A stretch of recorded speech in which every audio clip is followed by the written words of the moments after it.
Labdien, mīļie liepājnieki! Mans vārds ir Senjora Castro, un man ir patiesa gods šodien būt kopā ar jums. Visvairāk man ir prieks par to, ka tiek atklāta Guntas Podiņas fotoizstāde pie jums. Viva Kuba!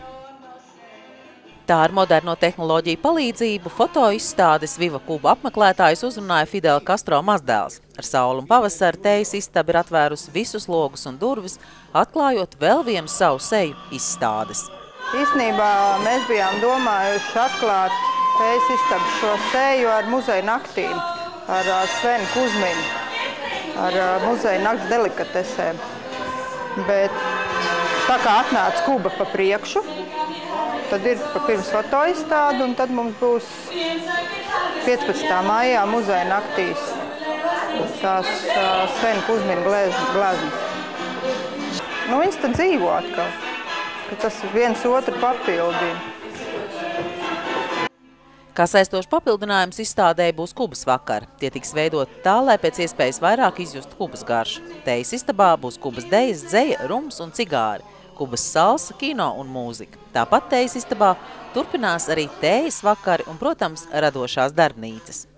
Bija gan filcēšana, bija gan tīri, gan gatavošana no šķīstošās plēves, bija žābo, bija dekupāža, bija arī dabīgo ziepju gatavošana un tagad aprīlī jau kosmētikas gatavošana. Principā bija arī paredzēts, bija kartiņas izšūtās, dāvanu kārbiņu gatavošana. Tāpat momentā tagad, ka jāskaita ir, cik tie pasniedzēji ir un kāds viss plānots.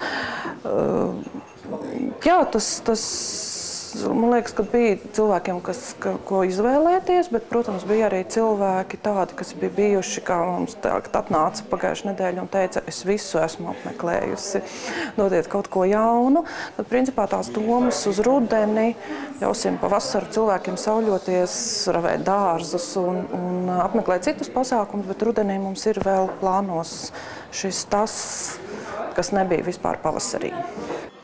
Ilze ir patstāvīga tejas istabas un radošo darbnīcu apmeklētāja un ir priecīga, ka tāda tejas istaba Liepājā ir. Bet tas taču ir tik forši, kaut ko pašam ar savām rokām uztaisīt, un vēl tagad vienkārši, tas jau mums katrā latvietē iekšā ir, tāpēc, ka urķieties pa zemi, tā kaut ko ar savām rokām taisīt, bet tā jau nevar. Tagad tas laiks, kad visu var nopirkt, tas ir garām, paldies Dievam, un tagad ir jāsāk kustināt rokas īstenībā. Un tad, kad kustina rokas, tad arī galva labāk strādā. Un atbrīvojās domas, un tad galīgi vairs nav prātā tas, ka, ak, Dievs, cik mums ir grūti, cik mums ir maz naudu un tā, un šī tā.